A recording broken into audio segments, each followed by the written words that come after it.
Example 3a, using the graphs of f of x and y equals f of x and y equals g of x, sketch the graphs of y equals the square root of f of x and y equals g of x.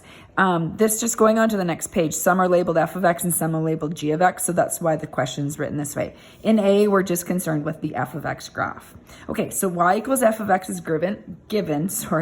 I blew this picture up as best I could without getting it too blurry so that you can see kind of those like bubble and points stuff the easiest.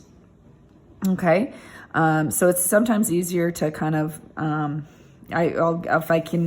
if I get a chance, I know when in class, I tend to hand out copies of the textbook so you can write right over top it instead of drawing in the textbook. So you can always ask me for a hard copy of that if you wish. Okay, so y equals the square root of f of x. If this is f of x strong, we're just going to apply all those points.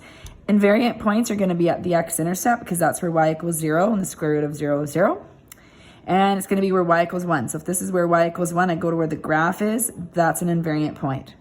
Anything below the x-axis is gone. I can't square root negative y values. So I'm going to square root anything else.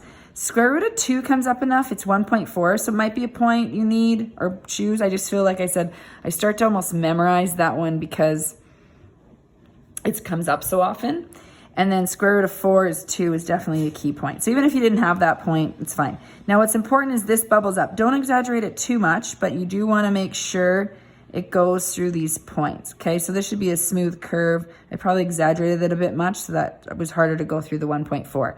So this is when we label this is the square root of f of x.